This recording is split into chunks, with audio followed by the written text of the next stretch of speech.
peut-être allumé avant, qui va s'initialiser et qui va tout de suite sentir quelle est la morphologie de la victime, pour pas que ça soit trop fort ou trop mou. C'est-à-dire que si la victime est mal positionnée et que la sangle elle se retrouve sur l'abdomen, ça va être mou, elle va pas marcher. Si la victime elle est comme ça, c'est pareil, ça va être trop dur, elle va reconnaître, ça ne va pas fonctionner non plus. Donc je la positionne bien là, avec les traits jaunes là, et puis après, il va plus y avoir qu'à faire marcher.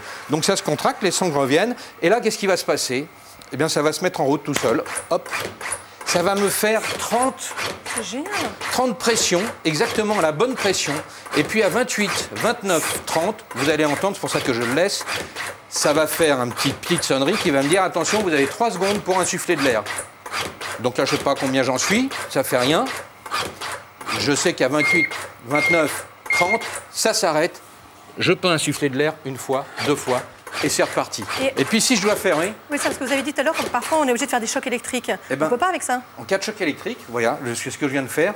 Je dégage ici. Ouais. Je mets, si elles ne sont pas déjà mises, mes 1, 2, 3. Même maintenant, c'est automatisé. Je repositionne le tout. Ça repart. Ça, c'est assez génial. Surtout quand on est tout seul et qu'on ne peut pas tout faire en même temps.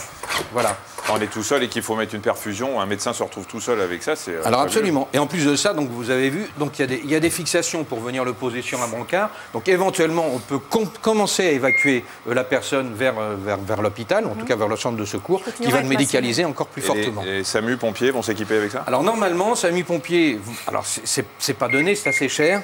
Oui, là, il me dit, je l'éteins. C'est bon, vous l'avez sauvé là. Oui, oui.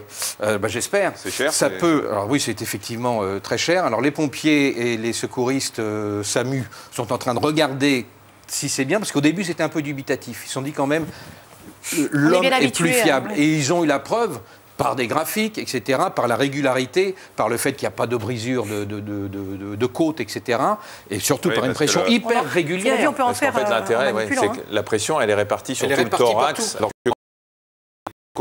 Alors on peut casser les côtes, ça arrive assez rarement, mais ça arrive de temps en temps. Là, ça ne casse pas les côtes, c'est hyper régulier, donc la pression, elle monte bien régulièrement, donc ça donne beaucoup plus de chances, et puis au bon rythme, effectivement, de faire circuler le... Et il n'y a pas la fatigue, et pendant ce temps-là, on transfère ça. Donc effectivement, il y a les pompiers, je crois, du 95, c'est le Val d'Oise, si je ne me trompe pas, certains des Yvelines, qui sont en train de s'intéresser, d'acheter des appareils pour les mettre sur leur engin mobile, et puis les autres, c'est à voir. C'est génial. Ah oui, non, quand c'est vous tout à fait. transportez, massez tout en Vous le parliez mettant... de pacemaker tout à l'heure. Il faut savoir que cette machine, elle a été construite par un Américain, enfin une grosse entreprise américaine, qui est celle qui est à l'origine des premiers pacemakers. Donc c'est pas du gadget et inutile de vous dire que ça a été vraiment fiabilisé.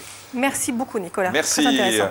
Économie maintenant avec notre expert en la matière, Dominique Chimbakala. Il est question aujourd'hui du traitement le plus répandu contre le cancer, la chimiothérapie utilisée avant ou en